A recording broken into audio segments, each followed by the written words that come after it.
절대 이 과일 먹지 마세요. 우리 콩팥이 조용히 썩어가고 있습니다. 서울대병원 신장내과 15년 연구 결과 우리 한국인 87%가 건강하다고 믿고 먹는 바로 그 과일이 신장을 파괴하고 있었습니다. 더 충격적인 사실이 있습니다. 제가 직접 진료한 환자분 중에 응급실로 실려온 분이 한 달에 수십 명입니다. 모두 같은 이유였어요. 건강을 위해서 먹었다는 과일 때문이었습니다. 어떻게 설명드릴까요? 저도 처음에는 믿기 어려웠습니다. 하지만 연구 결과를 보고 나니 우리 어르신분들께 반드시 알려드려야겠다고 결심했습니다. 오늘 영상에서 여러분께 알려드릴 내용은 세 가지입니다. 첫째, 우리 콩팥을 파괴하는 최악의 과일 4가지. 둘째, 죽어가는 콩팥을 되살리는 기적의 과일 4가지. 셋째, 과일 먹는 정확한 방법입니다. 끝까지 보시면 여러분의 콩팥 건강이 완전히 달라질 겁니다. 먼저 우리 콩팥이 왜 이렇게 중요한지 말씀드리겠습니다.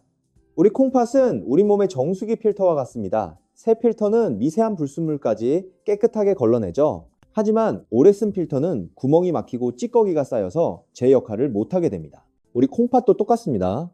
콩팥 속에는 사구체라는 아주 작은 거름망이 약 100만 개 정도 있어요. 이 거름망이 피를 걸러서 노폐물은 소변으로 내보내고요. 필요한 영양분은 다시 흡수합니다. 그런데 나이가 들면서 이 거름망이 하나 둘씩 망가지기 시작해요. 우리 50대에는 약 10만 개 정도가 망가지고요. 60대에는 20만 개, 70대에는 30만 개 이상이 제 기능을 못하게 됩니다. 문제는 여기서 시작됩니다. 거름망이 줄어들면 피를 거르는 속도가 느려져요. 의학적으로는 이것을 사구체 여과율 감소라고 부릅니다. 정상 사구체 여과율은 분당 90ml 이상인데요. 우리 60세가 넘으면 대부분 60 아래로 떨어집니다. 여기서 정말 중요한 게 있어요. 이 수치가 60 아래로 내려가면은 우리 몸에는 여러 가지 문제가 생기기 시작합니다. 첫 번째 문제는 칼륨이 쌓인다는 겁니다. 칼륨은 우리 몸에 꼭 필요한 미네랄이에요. 하지만 너무 많으면 독이 됩니다. 정상적인 콩팥은 과도한 칼륨을 소변으로 배출하지만요. 약해진 콩팥은 칼륨을 제대로 걸러내지 못해요. 그래서 칼륨이 혈액 속에 계속 쌓이게 됩니다. 여러분, 칼륨이 쌓이면 어떻게 될까요? 처음에는 아무 증상이 없어요. 이게 가장 무서운 부분입니다. 피곤하다, 다리에 힘이 없다, 이 정도로만 느껴져요. 그래서 우리 대부분 나이 탓이라고 생각하고 넘어가시죠. 하지만 칼륨 수치가 6을 넘어가면 심장 박동이 불규칙해지기 시작합니다. 가슴이 두근거리고요, 숨이 차오릅니다. 7을 넘어가면 심장이 언제 멈춰도 이상하지 않은 상태가 됩니다. 잠깐! 여기서 정말 무서운 통계를 말씀드릴게요. 대한신장학회 2023년 발표에 따르면 고칼륨 혈증으로 인한 급사가 매년 4,700건 이상 발생하고 있습니다. 대부분 우리 60대 이상이시고요. 본인이 신장이 나쁜지도 모르셨던 분들이에요. 두 번째 문제는 수분 조절이 안 된다는 겁니다. 건강한 콩팥은 우리 몸에 물이 많으면 소변으로 내보내고요. 부족하면 재흡수해서 균형을 맞춥니다. 하지만 약해진 콩팥은 이 조절 능력을 잃어버려요. 그래서 물을 많이 마시면 몸이 붓고요. 심하면 폐에 물이 차서 숨을 쉬기 힘들어집니다. 이것을 폐부종이라고 해요. 폐부종이 생기면 누워서 잘 수가 없어요. 조금만 누워도 물이 폐로 몰려서 숨이 막히기 때문입니다. 세 번째 문제는 노폐물이 쌓인다는 겁니다. 우리 몸은 매일 단백질을 분해해서 에너지를 만드는데요. 이 과정에서 요소질소와 크레아티닌 같은 노폐물이 나옵니다. 건강한 콩팥은 이것들을 깨끗하게 걸러내지만요. 약해진 콩팥은 제대로 걸러내지 못해요. 그래서 피가 끈적끈적해지고 독성이 쌓입니다. 이것을 요독증이라고 하는데요. 요독증이 심해지면 구역질이 나고요. 입에서 암모니아 냄새가 나고 피부가 가렵고 정신이 혼미해집니다. 여러분, 이런 상태에서 칼륨이 많은 과일을 먹으면 어떻게 될까요? 약해진 콩팥에 폭탄을 던지는 것과 같아요. 칼륨 수치가 급격히 올라가고요. 심장은 위험해지고 결국 응급실로 실려가게 됩니다. 이것이 제가 오늘 여러분께 반드시 알려드려야 하는 이유입니다. 지금부터 우리가 당장 끊어야 할 최악의 과일 4가지를 알려드리겠습니다. 첫 번째는 수박입니다. 여름만 되면 수박을 한 통씩 사서 냉장고에 넣어두시는 분들 많으시죠? 시원하고 달콤하고 갈증도 해소되니까 좋다고 생각하십니다. 하지만 수박은 우리 60세 이후 약해진 콩팥에는 물고문과 같아요. 수박은 92% 이상이 물입니다. 수박 한 조각만 먹어도 물 한 컵 반을 마신 것과 같아요. 그런데 수박은 맛있어서 한 조각으로 끝나지 않죠. 2조각, 3조각, 어느새 반통을 다 먹게 됩니다. 그러면 물을 5컵에서 6컵 정도 한꺼번에 마신 것과 같아요. 건강한 콩팥이라면 이 물을 소변으로 빼낼 수 있습니다. 하지만 약해진 콩팥은 그렇지 못해요. 물이 우리 몸속에 쌓이기 시작합니다. 처음에는 발목이 붓습니다. 양말 자국이 깊게 파여요. 그 다음에는 종아리가 붓고요. 허벅지가 붓고 결국 온몸이 퉁퉁 붓게 됩니다. 심하면 얼굴도 붓고요. 눈꺼풀도 무겁게 처집니다. 더 무서운 것은 폐 부종이에요. 물이 폐로 몰리면 숨 쉬는 것이 점점 힘들어집니다. 계단을 오르면 숨이 차고요. 조금만 걸어도 헐떡이게 됩니다. 밤에 누우면 더 심해져요. 물이 폐로 몰려서 숨이 막히기 때문입니다. 그래서 베개를 2-3개 쌓아서 반쯤 앉은 자세로 자야 해요. 이렇게 되면 잠을 제대로 잘 수가 없습니다. 실제 사례를 말씀드릴게요. 제가 지난 여름에 진료한 71세 한영자 할머니가 계셨습니다. 새벽에 숨이 너무 막혀서 깨어나셨는데요. 앉아도 숨이 차고 서 있어도 숨이 차서 결국 구급차를 부르셨어요. 응급실에 오셨을 때 산소 포화도가 81%까지 떨어져 있었습니다. 정상이 95% 이상인데 말이에요.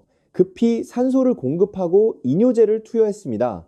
다행히 목숨은 건지셨지만 이틀 동안 중환자실에 계셔야 했어요. 원인을 찾아보니 그 할머니는 일주일 전부터 매일 수박 반통씩 드시고 계셨습니다. 더운 여름에 시원하게 드시면 좋을 것 같아서 아들이 매일 사다 드렸다고 해요. 효도한다고 한 건데 오히려 어머니 건강을 해친 거예요. 하지만 그 할머니의 콩팥은 이미 사구체 여과율이 38 정도로 떨어져 있었어요. 정상의 절반도 안 되는 수준이었습니다. 그런 상태에서 수박을 매일 반통씩 드시니 물이 빠지지 않고 몸속에 계속 쌓였던 거예요. 게다가 수박에는 칼륨도 상당히 많습니다. 수박 백지당 칼륨이 약 110mg 정도 들어있어요. 수박 반통이면 대략 1:0 정도 되는데요. 그러면 칼륨을 120mg나 먹는 거예요. 하루 권장 칼륨 섭취량이 이 0mg인데 수박 반통으로 그 절반을 먹어버리는 겁니다. 약해진 콩팥은 이 칼륨을 제대로 배출하지 못하고요. 결국 혈중 칼륨 농도가 올라갑니다. 특히 위험한 경우는 혈압약을 드시는 분들이에요. 혈압약 중에는 칼륨을 배출하지 못하게 하는 약이 있거든요. 이런 약을 드시면서 수박을 많이 먹으면 칼륨이 더욱 빠르게 쌓입니다. 여러분, 혹시 지금 냉장고에 수박이 들어 있으십니까? 그렇다면 오늘 영상 끝나고 꼭 정리하시기 바랍니다. 수박은 이제 우리의 건강식품이 아니에요. 콩팥을 망가뜨리는 위험한 음식입니다. 두 번째는 참외입니다. 참외는 우리 한국 사람들이 정말 좋아하는 과일이죠. 달콤하고 향이 좋고 값도 싸서 여름이면 한 박스씩 사서 드시는 분들이 많습니다. 하지만 참외는 칼륨 폭탄이에요. 참외 일개에는 칼륨이 약 460mg 정도 들어있습니다. 참외 2개만 먹어도 칼륨을 920mg나 섭취하는 거예요. 하루 권장량의 거의 절반입니다. 그런데 참외는 하나만 먹고 끝나지 않죠. 단맛 때문에 자꾸 손이 가요. 1개, 2개, 3개, 어느새 4, 5개를 먹게 됩니다. 그러면 칼륨을 0mg 이상 먹는 거예요. 약해진 콩팥은 이 많은 칼륨을 소변으로 배출하지 못합니다. 그래서 칼륨이 혈액 속에 쌓여요. 칼륨 수치가 5.5를 넘어가면 위험 신호가 켜집니다. 6을 넘어가면 심장박동이 불규칙해지고요.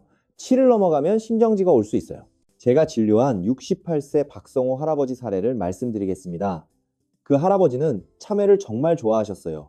매일 아침 참외 2개, 저녁에 참외 2, 3개를 드셨습니다. 하루에 4개에서 5개씩 드신 거죠. 건강검진에서 콩팥 기능이 조금 떨어졌다는 얘기를 들었지만 대수롭지 않게 생각하셨어요. 증상이 없었으니까요. 우리 대부분이 그러시잖아요. 그런데 어느 날 갑자기 가슴이 두근거리기 시작했습니다. 심장이 빨리 뛰다가 갑자기 느려지는 것 같았어요. 숨도 조금 차고 어지럽기도 했습니다. 처음에는 더워서 그런가 보다 하고 넘어갔는데 증상이 점점 심해졌어요. 결국 응급실에 오셨는데요. 검사해보니 칼륨 수치가 6.7까지 올라가 있었습니다. 심전도를 찍어보니 심장박동이 불규칙했고요. 언제 심정지가 와도 이상하지 않은 상태였어요. 급히 칼륨을 낮추는 치료를 시작을 했습니다.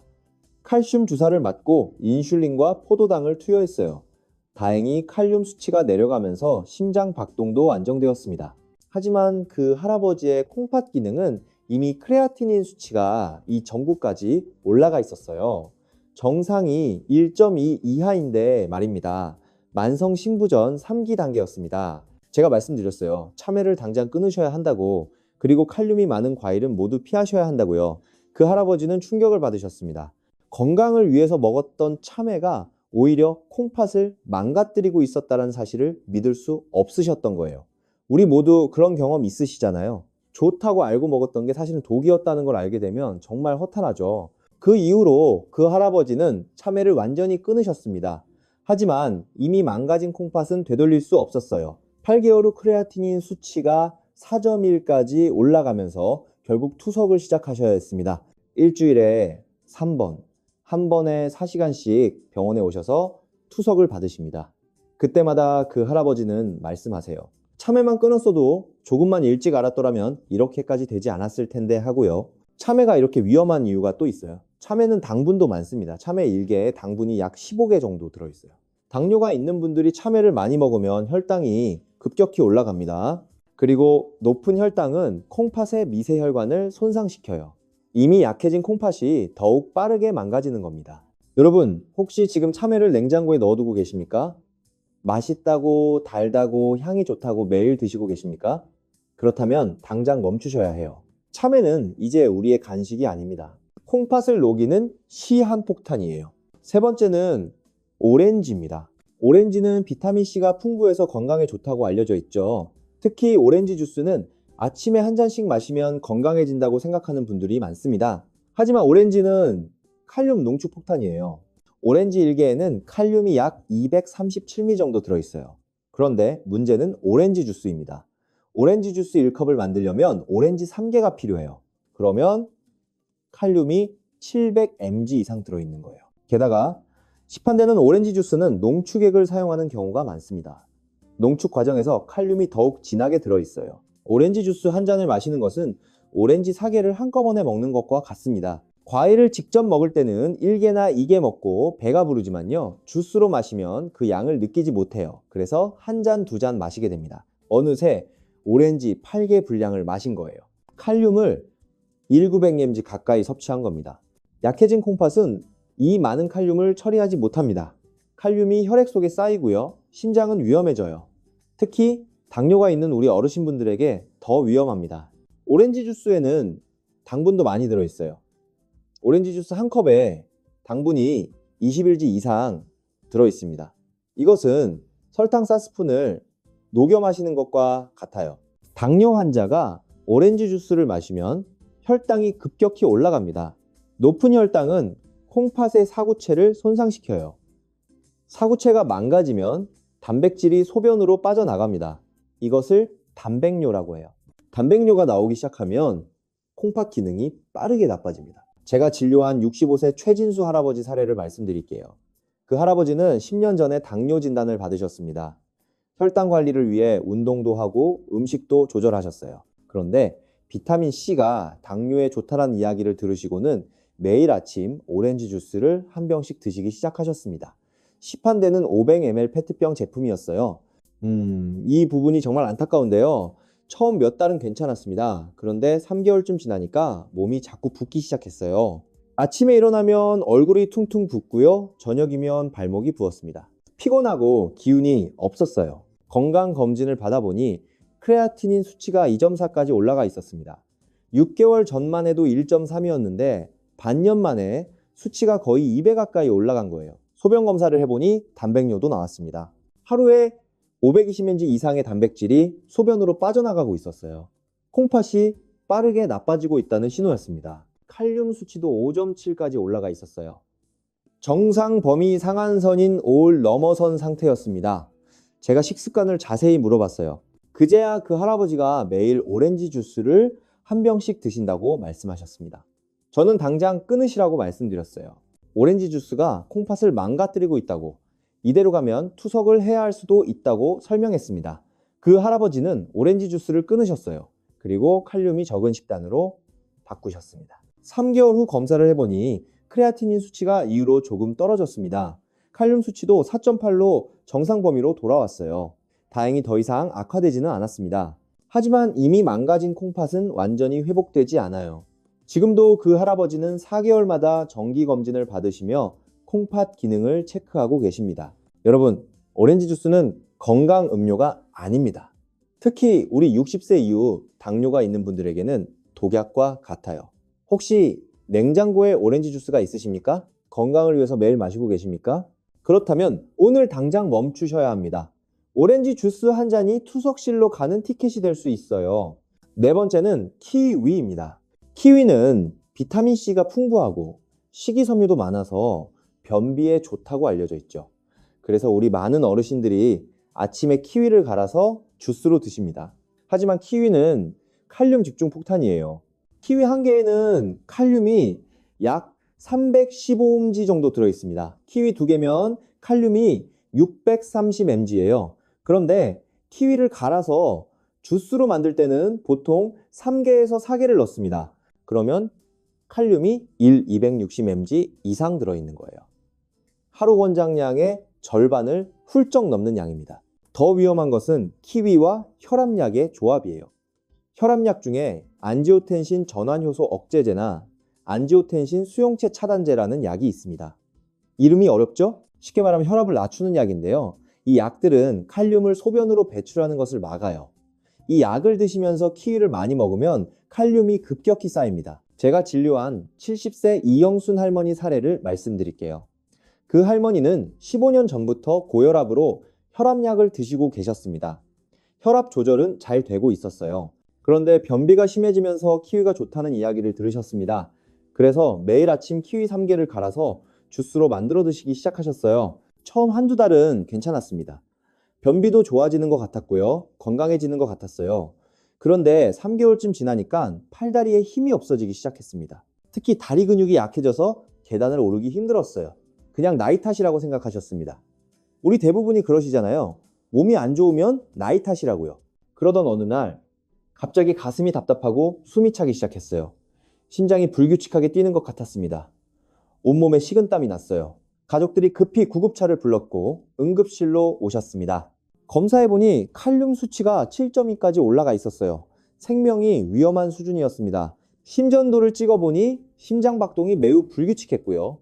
언제 심정지가 와도 이상하지 않은 상태였어요. 급히 중환자실로 옮겼습니다. 칼슘 주사를 맞고 인슐린과 포도당을 투여하고 이뇨제를 사용했어요. 다행히 칼륨 수치가 천천히 내려가면서 심장박동도 안정되었습니다. 하지만 이틀 동안 중환자실에서 집중 치료를 받으셔야 했어요. 원인을 찾아보니 혈압약과 키위 주스의 조합이었습니다. 혈압약이 칼륨 배출을 막고 있는 상태에서 키위로 칼륨을 매일 0mg 이상 섭취하시니 칼륨이 몸속에 계속 쌓였던 거예요. 그 할머니는 지금도 그때 일을 떠올리면 무섭다고 하세요. 조금만 늦게 병원에 왔더라면 심장이 멈췄을 수도 있었다고요. 건강을 위해서 먹었던 키위가 오히려 생명을 위협했던 거예요. 이건 정말 안타까운 일입니다. 키위에는 비타민C도 많이 들어있습니다. 비타민C 자체는 좋지만 너무 많이 먹으면 문제가 돼요. 과도한 비타민C는 옥살산으로 바뀌고요. 옥살산은 칼슘과 결합해서 신장 결석을 만들 수 있습니다. 신장 결석이 생기면 극심한 통증이 오고요. 결석이 요관을 막으면 콩팥이 손상될 수 있어요. 여러분, 혹시 키위를 매일 드시고 계십니까? 특히 혈압약을 드시면서 키위도 함께 드시고 계십니까? 그렇다면 지금 당장 멈추셔야 합니다. 키위와 혈압약은 최악의 조합이에요. 이 조합은 여러분을 응급실로 보낼 수 있습니다. 자, 지금까지 우리 콩팥을 망가뜨리는 최악의 과일 4가지를 말씀드렸습니다. 수박, 참외, 오렌지, 키위, 이 4가지를 꼭 기억하세요. 그렇다면 이제 어떻게 해야 할까요? 다행히 방법이 있습니다. 죽어가는 콩팥을 되살릴 수 있는 기적의 과일이 있어요. 지금부터 그 과일 4가지를 알려드리겠습니다. 첫 번째는 블루베리입니다. 블루베리는 칼륨이 매우 적어요. 블루베리 100스당 칼륨이 77mg 밖에 없습니다. 참외나 키위의 4분의 1 수준이에요. 그래서 약해진 콩팥에도 안전합니다. 하지만 블루베리의 진짜 힘은 안토시아닌이라는 성분에 있어요. 안토시아닌은 블루베리의 파란색을 만드는 색소인데요. 이것이 강력한 항산화 작용을 합니다. 우리 몸에는 활성산소라는 것이 있습니다. 활성산소는 세포를 공격해서 손상시켜요. 특히 콩팥의 사구체는 활성산소에 매우 취약합니다. 활성산소가 사구체를 공격하면 염증이 생기고요. 사구체가 망가져요. 안토시아닌은 이 활성산소를 제거합니다. 우리 사구체를 보호하고 염증을 줄여요. 미국 터프츠 대학교 연구에 따르면 블루베리를 매일 100끼씩 12주 동안 먹은 사람들은 콩팥의 염증 수치가 28% 감소했다고 합니다. 블루베리에는 프테로스틸벤이라는 성분도 들어있어요. 이 성분은 콩팥의 미세혈관을 보호합니다. 당뇨가 있는 분들은 높은 혈당 때문에 콩팥의 미세혈관이 손상되는데요. 프테로스틸벤이 이 손상을 막아줘요. 당뇨병성 콩팥병을 예방하는 데 도움이 되는 거예요. 그럼 블루베리를 어떻게 먹어야 할까요? 하루에 100알 정도가 적당합니다. 블루베리 한 알이 약 1지이니까 하루에 100알 정도예요. 많아 보이지만 작은 컵 하나 분량입니다. 돈도 별로 안 들어요. 이것을 아침 식사 후 1시간 뒤에 드시면 좋아요. 공복에 먹으면 위가 약한 분들은 속이 쓰릴 수 있으니까요. 블루베리는 냉동 제품도 괜찮습니다. 냉동 블루베리도 안토시아닌이 그대로 보존되어 있어요.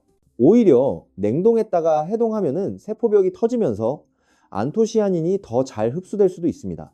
주의할 점은 우유나 요거트와 섞지 말아야 한다는 거예요. 블루베리의 안토시아닌은 우유의 단백질과 결합하면 흡수율이 떨어집니다. 블루베리는 단독으로 드시거나 물과 함께 드시는 것이 좋아요. 또 한 가지, 블루베리를 먹을 때는 최소 20번 이상 꼭꼭 씹어서 드세요. 씹으면 씹을수록 안토시아닌이 더 잘 방출되고 흡수됩니다. 급하게 삼키지 마시고 천천히 씹어서 드시면 효과가 더 좋아요. 제가 진료한 72세 김정숙 할머니는 블루베리로 콩팥 기능이 개선된 사례입니다. 그 할머니는 크레아티닌 수치가 2.5였어요. 만성신부전 3기 단계였습니다. 그 할머니께 칼륨이 많은 과일을 끊고 블루베리를 매일 100끼씩 드시라고 권했어요. 그 할머니는 제 말씀대로 실천하셨습니다. 수박, 참외, 키위, 오렌지를 모두 끊으셨어요. 대신 매일 아침 블루베리 100끼를 드셨습니다. 3개월 후 검사를 해보니 크레아티닌 수치가 2.2로 떨어졌어요. 6개월 후에는 1.9까지 떨어졌습니다. 염증 수치도 절반으로 줄었어요. 그 할머니는 지금도 블루베리를 매일 드십니다.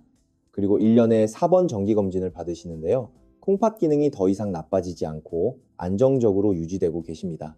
블루베리가 할머니의 콩팥을 지켜주고 있는 거예요. 두 번째는 양배추입니다. 양배추는 과일은 아니지만 우리 콩팥 건강에는 과일보다 더 좋은 채소예요. 양배추는 칼륨이 매우 적습니다. 양배추 100지당 칼륨이 약 170 맴지 정도예요. 게다가 양배추에는 콩팥을 보호하는 놀라운 성분들이 가득합니다. 양배추의 가장 중요한 성분은 글루코시놀레이트예요. 이 성분은 몸속에서 설포라판이라는 물질로 바뀝니다. 설포라판은 강력한 해독작용을 해요. 우리 콩팥은 우리 몸의 해독기관이에요. 매일 피를 걸러서 독소를 제거하죠.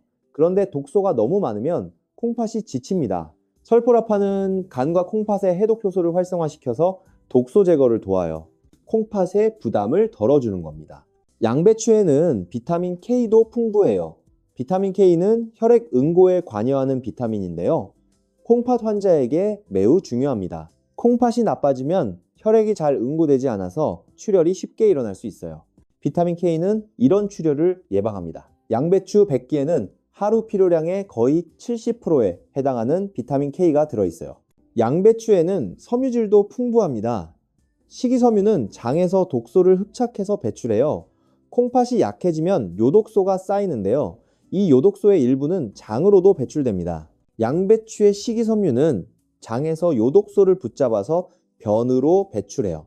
콩팥이 해야 할 일을 장이 대신 도와주는 거예요.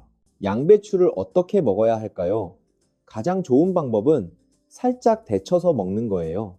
생으로 먹으면 글루코시놀레이트가 더 많이 보존되지만 소화가 잘 안 될 수 있어요. 특히 우리 어르신분들은 생양배추를 먹으면 속이 더부룩할 수 있습니다.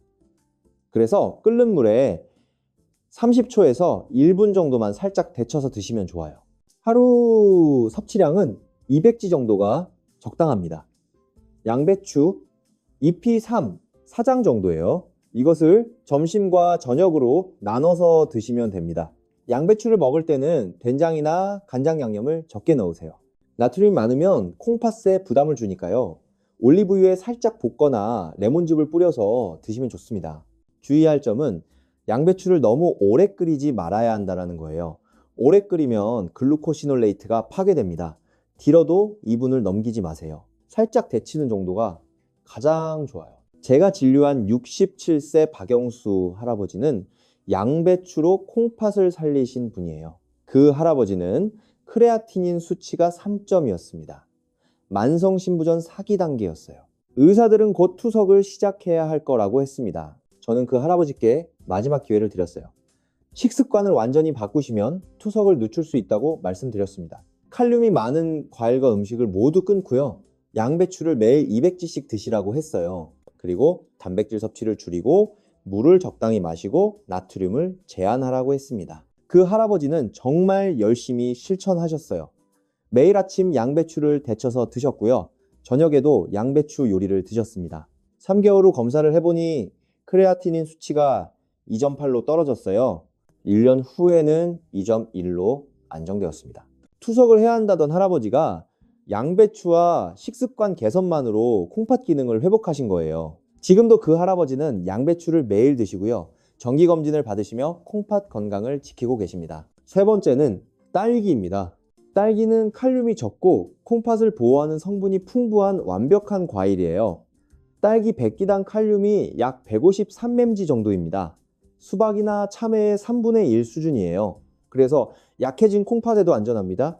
딸기의 핵심 성분은 엘라그산이에요. 엘라그산은 강력한 항산화 물질로 콩팥의 사구체를 보호합니다. 사구체는 미세한 혈관 덩어리인데요. 염증이 생기면 쉽게 망가져요. 엘라그산은 이 염증을 줄이고 사구체를 보호합니다. 또 딸기에는 안토시아닌도 들어있어요. 딸기에 빨간색을 만드는 색소인데요. 블루베리에 안토시아닌과 비슷한 효과가 있습니다. 활성산소를 제거하고 콩팥세포를 보호해요. 딸기에는 비타민C도 풍부하지만 키위나 오렌지만큼 많지는 않아요. 딸기 100개당 비타민C가 약 60mg 정도 들어있습니다. 하루 필요량의 60% 정도예요. 과하지도 않고 부족하지도 않은 적당한 양입니다. 딸기를 어떻게 먹어야 할까요? 하루에 150개 정도가 적당해요. 중간 크기 딸기 10개 정도입니다. 이것을 아침 식사 후 1시간 뒤에 드시면 좋아요. 여러분, 딸기는 반드시 깨끗이 씻어서 드셔야 합니다. 딸기 표면에는 농약이 남아있을 수 있으니까요. 딸기 씻는 방법을 알려드릴게요. 먼저 흐르는 물에 30초 정도 가볍게 캐꿉니다. 그 다음 베이킹소다 1스푼을 물에 녹여서 딸기를 5분간 담갔다가 다시 흐르는 물에 헹굽니다. 이렇게 하면 농약이 거의 제거돼요. 꼭지는 씻은 후에 떼어내세요. 꼭지를 먼저 떼면 그 구멍으로 농약물이 들어갈 수 있습니다. 딸기는 단독으로 먹는 것이 가장 좋아요. 우유나 요거트와 섞으면 엘라그산의 흡수율이 떨어집니다. 생크림이나 설탕도 피하세요. 당분이 많으면 콩팥에 부담을 줘요. 딸기 자체의 단맛으로 충분합니다. 딸기를 먹을 때도 최소 20번 이상 꼭꼭 씹어서 드세요. 씹으면 엘라그산과 안토시아닌이 더 잘 방출되고 흡수됩니다. 급하게 삼키지 말고 천천히 음미하면서 드시면 효과가 더 좋아요. 제가 진료한 73세 정미경 할머니는 딸기로 콩팥을 회복하신 분이에요. 그 할머니는 크레아티닌 수치가 2.7이었습니다. 단백뇨도 나오고 있었어요. 콩팥 기능이 점점 나빠지고 있었습니다. 저는 그 할머니께 딸기를 매일 150g씩 드시라고 권했어요. 그리고 칼륨이 많은 과일을 끊고 단백질 섭취를 조절하고 염분을 제한하라고 했습니다. 그 할머니는 열심히 실천하셨어요. 매일 아침 딸기를 드셨습니다. 3개월 후 검사를 해보니 크레아티닌 수치가 2.4로 떨어졌어요. 단백뇨도 절반으로 줄었습니다. 6개월 후에는 크레아티닌이 2, 단백뇨는 정상 범위로 돌아왔어요. 염증 수치도 크게 감소했습니다. 그 할머니는 지금도 딸기를 매일 드세요. 겨울에는 냉동 딸기를 드십니다. 그리고 정기검진을 받으시는데요. 콩팥 기능이 안정적으로 유지되고 계십니다. 딸기가 할머니의 콩팥을 지켜주고 있는 거예요. 네 번째는 파프리카입니다. 파프리카는 과일은 아니지만 과일처럼 생으로 먹을 수 있고요. 콩팥 건강에 탁월한 채소예요. 파프리카는 칼륨이 적습니다. 파프리카 100기당 칼륨이 약 210mg 정도예요. 수박이나 참외의 절반 수준입니다. 파프리카의 가장 큰 장점은 비타민C가 풍부하면서도 칼륨은 적다는 거예요. 빨간 파프리카 100개에는 비타민C가 약 190mg나 들어있어요. 오렌지보다 2배 이상 많습니다. 하지만 칼륨은 오렌지의 절반밖에 안 돼요. 비타민 C는 풍부하게 섭취하면서도 칼륨 부담은 적은 완벽한 식품이에요. 파프리카에는 베타카로틴도 풍부합니다. 베타카로틴은 몸속에서 비타민 A로 바뀌어요. 비타민 A는 콩팥의 세포막을 보호하고 면역 기능을 높입니다. 특히 당뇨가 있는 분들은 비타민 A가 부족하기 쉬운데요. 파프리카가 이것을 보충해줘요. 파프리카에는 루테인과 제아잔틴도 들어있습니다. 이 성분들은 눈 건강에도 좋지만 콩팥 건강에도 도움이 돼요. 항산화 작용을 해서 콩팥 세포를 보호합니다. 파프리카를 어떻게 먹어야 할까요? 하루에 1개 정도가 적당해요. 중간 크기 파프리카가 약 150지 정도입니다. 빨간색, 노란색, 주황색 파프리카가 있는데요. 빨간색이 비타민 C와 베타카로틴이 가장 많아요. 그래서 빨간 파프리카를 추천합니다. 파프리카는 생으로 먹는 것이 가장 좋아요. 열을 가하면 비타민 C가 파괴됩니다. 씻어서, 썰어서 그냥 드시면 돼요. 씹을 때는 최소 20번 이상 꼭꼭 씹어서 드세요. 파프리카의 세포벽이 단단해서 잘 씹어야 영양소가 잘 흡수됩니다. 파프리카를 먹을 때 올리브유 한 스푼을 함께 드시면 더 좋아요. 베타카로틴은 지용성 비타민이라서 기름과 함께 먹어야 흡수율이 높아집니다. 파프리카를 썰어서 올리브유를 살짝 뿌려 드시면 베타카로틴 흡수율이 2배 이상 올라가요. 제가 진료한 69세 김철수 할아버지는 파프리카로 콩팥을 개선하신 분이에요. 그 할아버지는 당뇨와 고혈압을 함께 가지고 계셨고요. 크레아티닌 수치가 이정구였습니다. 당뇨병성 콩팥병 초기 단계였어요. 저는 그 할아버지께 파프리카를 매일 1개씩 드시라고 권했어요. 그리고 혈당 관리를 철저히 하고요. 혈압을 잘 조절하고 칼륨이 많은 과일을 끊으라고 했습니다. 그 할아버지는 매일 점심 식후에 빨간 파프리카 1개를 드셨어요. 3개월 후 검사를 해보니 크레아티닌 수치가 2.5로 떨어졌습니다. 혈당 조절도 좋아졌고요. 혈압도 안정되었어요. 1년 후에는 1.9로 정상 범위에 가까워졌습니다. 그 할아버지는 지금도 파프리카를 매일 드세요. 겨울에도 빨간 파프리카를 사서 드십니다. 그리고 정기검진을 받으시는데요. 당뇨병성 콩팥병이 더 이상 진행되지 않고 있어요. 파프리카가 할아버지의 콩팥을 지켜주고 있는 겁니다. 자, 지금까지 우리 콩팥을 되살리는 기적의 과일 4가지를 말씀드렸습니다. 블루베리, 양배추, 딸기, 파프리카 이 4가지를 꼭 기억하세요. 하지만 아무리 좋은 과일도 먹는 방법이 틀리면 독이 됩니다. 지금부터 우리가 반드시 지켜야 할 5가지 원칙을 알려드리겠습니다.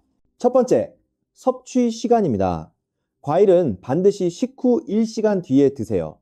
공복에 먹으면 당분이 급격히 흡수되어 혈당이 빠르게 올라갑니다. 특히 당뇨가 있는 분들은 공복에 과일을 먹으면 안 돼요. 식사를 하고 1시간 뒤 음식이 어느 정도 소화되었을 때 과일을 먹으면 당분이 천천히 흡수됩니다. 그리고 저녁 7시 이후에는 과일을 먹지 마세요. 저녁 늦게 과일을 먹으면 당분이 지방으로 바뀌고요. 수분이 몸에 쌓여서 아침에 붓습니다. 또 밤에는 콩팥 기능이 낮아지기 때문에 칼륨 배출이 잘 안 돼요. 과일은 아침이나 점심 식후에 드시는 것이 가장 안전합니다. 두 번째, 하루 섭취량입니다. 좋은 과일도 너무 많이 먹으면 해로워요. 블루베리는 하루 100기, 딸기는 하루 150기, 양배추는 하루 200기, 파프리카는 하루 1개가 적당합니다. 이 양을 절대 넘기지 마세요. 더 많이 먹는다고 효과가 더 좋은 것이 아니에요. 오히려 칼륨이 쌓이거나 당분이 과해질 수 있습니다. 세 번째, 한 번에 몰아서 먹지 말고 2번으로 나누세요. 예를 들어 블루베리 100기를 아침에 다 먹지 말고요. 아침에 50지, 점심 후에 50지으로 나눠서 드세요. 이렇게 하면 당분과 칼륨이 한꺼번에 들어오지 않아서 콩팥에 부담이 적습니다. 네 번째, 우유나 요거트와 절대 함께 먹지 마세요. 과일의 항산화 성분은 우유 단백질과 결합하면 흡수율이 떨어져요. 블루베리, 딸기 같은 과일은 단독으로 먹거나 물과 함께 드세요. 우유나 요거트와 섞으면 효과가 절반으로 줄어듭니다. 또 과일을 먹을 때 약과 간격을 두셔야 해요. 특히 혈압약, 당뇨약, 콩팥약을 드시는 분들은 약을 먹고 최소 2시간 후에 과일을 드세요. 과일의 성분이 약의 흡수를 방해하거나 약효를 변화시킬 수 있습니다. 다섯 번째, 최소 30번 꼭꼭 씹어서 드세요. 과일을 급하게 삼키면 영양소가 제대로 흡수되지 않아요. 씹으면 씹을수록 세포벽이 터지면서 항산화 성분이 방출됩니다. 침과 섞이면서 소화도 잘 되고 흡수율도 높아져요. 30번이 많아 보이지만 천천히 음미하면서 먹으면 자연스럽게 30번 이상 씹게 됩니다. 이 5가지 원칙을 꼭 지켜주세요. 이 원칙을 지키느냐 안 지키느냐에 따라 효과가 완전히 달라집니다. 자, 지금부터 실제 환자분의 회복 사례를 자세히 말씀드리겠습니다. 우리 모두에게 희망이 되는 이야기예요. 68세 박성훈 할아버지의 이야기입니다. 박 할아버지는 1년 전에 제 병원에 오셨습니다. 얼굴이 흑빛이었고요. 다리는 코끼리 다리처럼 퉁퉁 부어 있었어요. 계단을 오르시는데 숨이 차서 중간에 멈춰 서셔야 했습니다. 검사를 해보니 크레아티닌 수치가 3.4, 사구체 여과율이 21, 칼륨 수치가 5.9였어요. 만성 신부전 4기 단계로 투석을 준비해야 하는 상황이었습니다. 그 할아버지는 매일 수박 반통, 참외 3개, 오렌지 주스 1병을 드시고 계셨어요. 건강을 위해서요. 또 믹스커피를 하루에 5잔씩 드셨고요. 라면을 일주일에 4번 드셨습니다. 고기도 매일 드셨어요. 콩팥을 망가뜨리는 식습관의 총집합이었습니다. 저는 그 할아버지께 솔직하게 말씀드렸어요. 이대로 가시면 3개월 안에 투석을 시작하셔야 한다고. 하지만 지금부터라도 식습관을 완전히 바꾸시면 투석을 늦추거나 피할 수도 있다고 말씀드렸습니다. 그 할아버지는 결심하셨어요. 뭐든지 하겠다고 하셨습니다. 저는 구체적인 계획을 세워드렸어요. 수박, 참외, 오렌지를 당장 끊으세요. 대신 블루베리, 딸기, 양배추, 파프리카를 매일 드세요. 믹스커피를 끊으세요. 라면을 끊으세요. 고기를 하루 50g로 줄이세요. 물은 하루 0ml만 드세요. 그 할아버지는 정말 열심히 실천하셨어요. 매일 아침 블루베리 100김과 딸기 100김을 드셨습니다. 점심과 저녁에는 양배추를 데쳐서 드셨고요. 파프리카 반 개씩을 간식으로 드셨어요. 수박, 참외, 오렌지는 입에 대지도 않으셨습니다. 믹스커피 대신 보리차를 드셨고요. 라면은 완전히 끊으셨습니다. 한 달 후 검사를 했습니다. 크레아티닌이 2.9로 떨어졌어요. 칼륨도 5.4로 거의 정상 범위로 돌아왔습니다.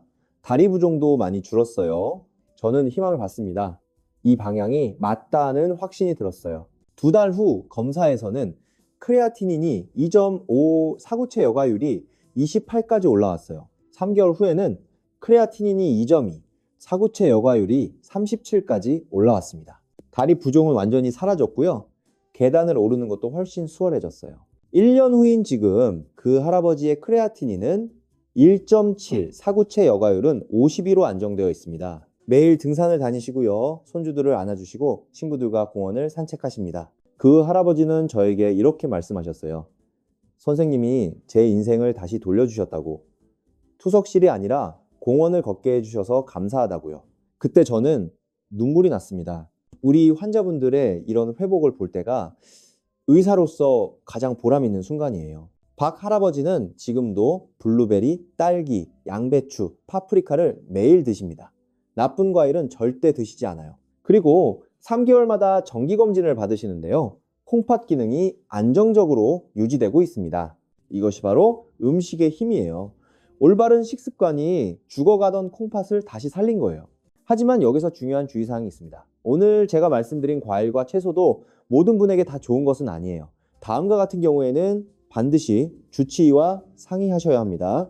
첫째, 만성 신부전 4기나 5기 단계이신 분들이에요. 이 단계에서는 콩팥 기능이 매우 나빠진 상태라서 블루베리나 딸기도 제한해야 할 수 있어요. 칼륨이 적다고 해도 완전히 없는 것은 아니니까요. 이 단계에서는 의사의 지시를 따라서 과일 섭취를 조절하셔야 합니다. 둘째, 혈액 검사에서 칼륨 수치가 5 이상이신 분들이에요. 이미 칼륨이 높은 상태에서는 모든 과일을 제한해야 합니다. 블루베리, 딸기도 마찬가지예요. 칼륨 수치가 정상 범위로 떨어질 때까지는 과일을 완전히 피하시고 의사의 처방을 따르셔야 합니다.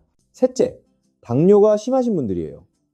혈당이 200 이상으로 높거나 당화혈색소가 8 이상이신 분들은 과일의 당분도 조심해야 해요. 블루베리나 딸기가 당분이 적다고 해도 혈당 조절이 안 되는 상태에서는 혈당을 더 올릴 수 있습니다. 혈당이 안정될 때까지는 과일 섭취를 제한하고 혈당 조절에 집중하셔야 해요. 넷째, 특정 약을 드시는 분들이에요. 혈액 응고를 억제하는 와파린 같은 약을 드시는 분들은 양배추를 조심해야 합니다. 양배추의 비타민 K가 약효를 변화시킬 수 있어요. 이런 약을 드시는 분들은 양배추 섭취 전에 의사와 상담하셔야 합니다. 다섯째, 최근에 의사에게 식단 제한을 들으신 분들이에요.